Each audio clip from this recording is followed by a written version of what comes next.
Vice President, Mr. Speaker, members of the Senate, of the House of Representatives. Yesterday, December 7th, 1941, a date which will live in infamy. The United States of America was suddenly and deliberately attacked. I regret to tell you that very many American lives have been lost. As Commander-in-Chief of the Army and Navy, I have directed that all measures be taken for our defense, but always will our whole nation, no matter how long it may take us, to overcome this premeditated invasion. The American people in their righteous might will win through to absolute victory. I believe that I interpret the will of the Congress and of the people when I assert that we will not only defend ourselves to the uttermost, but will make it very certain that this form of treachery shall never again endanger us. With confidence in our armed forces, with the unbounding determination of our people, we will gain the inevitable triumph. So help us God.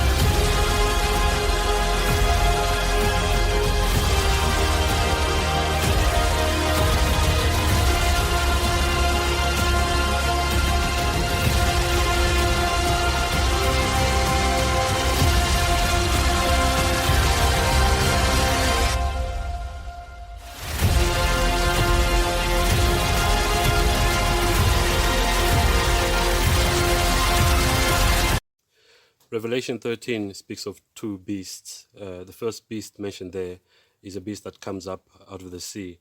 And we know that the sea or water in Bible prophecy is talking about a heavily populated area, in contrast to America, which is mentioned in the second half of that chapter, which comes up out of the earth. So just going back to the first beast, verse 2 says that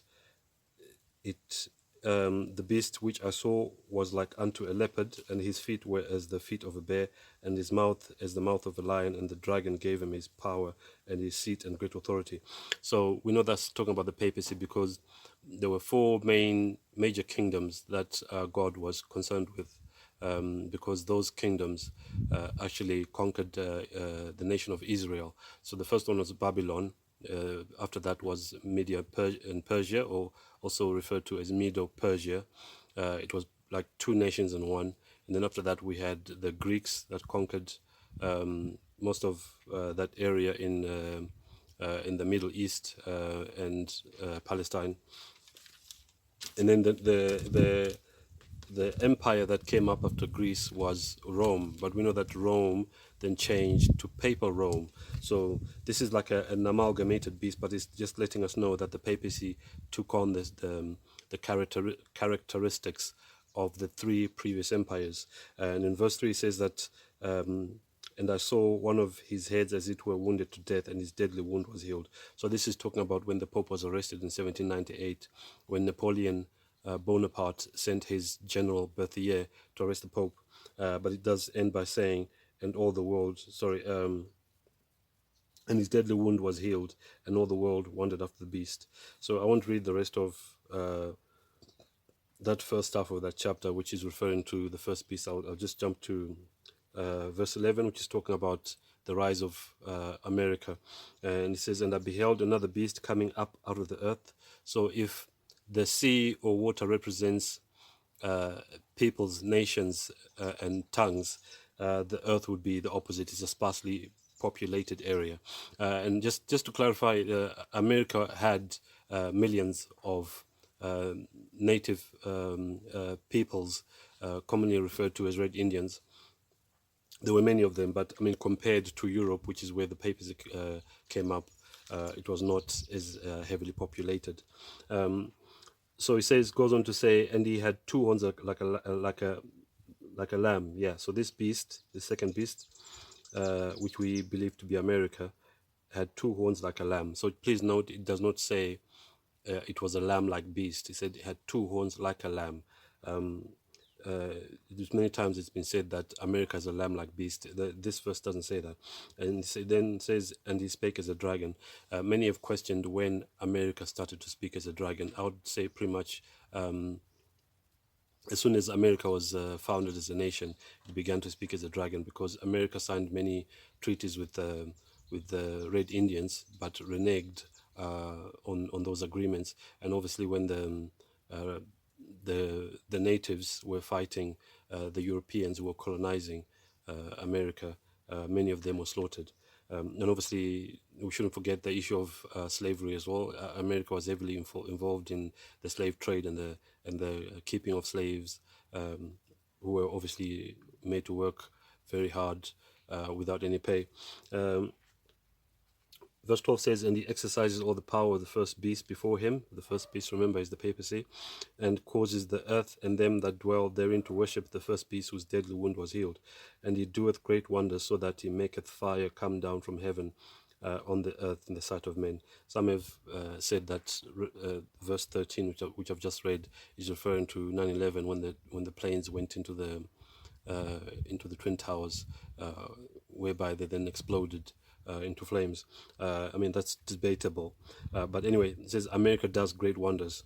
And verse 14 says, "And deceives them that dwell on the earth by the means of those miracles which he had power to do in the sight of the beast."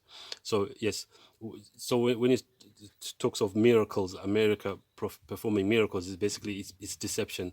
Through deception, and with the United States claiming that she's been attacked many times, whether it be with Lusitania, which led to America joining World War One, or the bombing of Pearl Harbor by the Japanese. All those were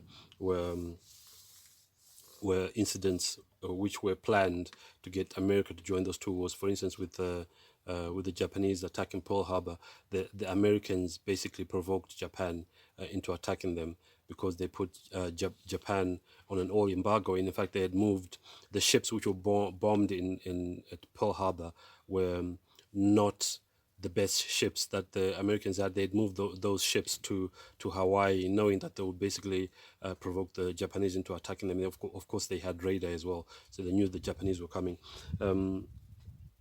So America uses deception. Some of the things that they use is what's called false flag attacks, where they claim to have been attacked, and yet they would have actually attacked themselves, or they would have basically, like with 9/11, that was an inside job. The CIA and Mossad and the FBI were involved in 9/11, and of course Osama bin Laden and the Afghanistanis were then blamed for that attack. But it was basically a pretext for America going into those 7 countries which are mentioned by General Wesley Clark. So I'll just name some of them here: Afghanistan, Iraq, Sudan, Lebanon, Libya, Syria, and I don't know if I've forgotten one of them or so. Yeah, those are the countries that were attacked based on a lie, basically. So this is the deception that he's talking about. And he says, verse 15, "And he had power to give life unto the image of the beast, that the image of the beast should both speak, and cause that as many as would not worship the image of the beast should be killed." So an image is something that you see when you look into a mirror. So so America creates an image that is similar to the first beast. The first beast is basically made up of church and state joined together. So America, right now, there's a separation between church and state in America, but this is telling us that at some point, church and state are going to be united in America, and then legislation is going to be passed to coerce Americans and those around the world to adhere to certain laws, and that those who refuse to worship the image should be killed. Verse 16, "And he causes all, both small and great, rich and poor, free and bond, to receive a mark in their right hand or in their foreheads." Verse 17, "And that no man might buy or sell save he that had the mark or the name of the beast or the number of the name of his name." So the mark of the beast It's basically going to be enforced worship, because that's ultimately that's what the devil wants. So here he talks about buying and selling. I believe that's talking about CBDC, which is the central bank digital currency. The digital currencies right now are being trialed in many different countries. They've also been trialed in Nigeria, where the Nigerians resisted, but it was forced upon them as a trial, basically. There are many things that are tried in different countries before they are then applied to the whole world. So right now, even in America, we have what's called Fed Now, which is actually a CBDC that's being trialed and will eventually be implemented. Cash is going to be removed, and then it will be easy now for the issue of buying and selling to be implemented around the world, and those who refuse to take part in whatever is being whatever laws are being implemented around the world. Some of them will be climate or environmental laws. They will not be able to buy and sell. Verse 18, it says, "Here is wisdom. Let him that hath understanding count the number of the beast, for it is the number of a man, and his number is 600, threescore and six." So 666, which we often hear referred to, is basically talking about the papacy. One of the titles of the popes is Vicarius Filii Dei, which is Latin for Vicar of the Son of God, which is actually a blasphemous title, because the Vicar of the Son of God is the Holy Spirit. When Jesus said he's going to heaven, he was going to send the Holy Spirit. The Holy Spirit is the one that was to take his place, but the papacy claims that title. And so just going back to that title of Vicarius Filii Dei, the numerical values of that title add up to 666, whether it be in Latin or Hebrew or Greek, they add up to 666. So now the papacy denies that, they say they don't use that title, but in many documents in the past, before it became known that Vicarius Filii Dei adds up to 666, the papacy used that title. For instance, in the donation of Constantine, which was a forged document, forged by the papacy itself, the title of Vicarius Filii Dei was used and was never denied, because it was only later on that it became known that Vicarius Filii Dei adds up to 666. So America is fighting for the papacy, and that's why they have so many military bases around the world. We hear that they have between 750 to 800 military bases around the world. They're fighting all these wars on behalf of the papacy, and rather than being equal to the papacy, America is actually subservient to the papacy and is doing the will of the papacy. And the papacy, as we know, doesn't have its own army, so they're using America to fight all these wars on their behalf. So Revelation 13 tells us that America is going to bring about the enforcement of the mark of the beast, and some have said that the mark of the beast will first be implemented in America first, and then it will spread around the world. It's been said many times that when America sneezes, the whole world catches a cold. So yes, America is going to be used to enforce the mark of the beast around the world, and the whole issue of buying and selling. So I just wanted to mention that, but I do address the issue of the military and how America is, fighting all these wars and having all these military bases. I address that issue in my next video.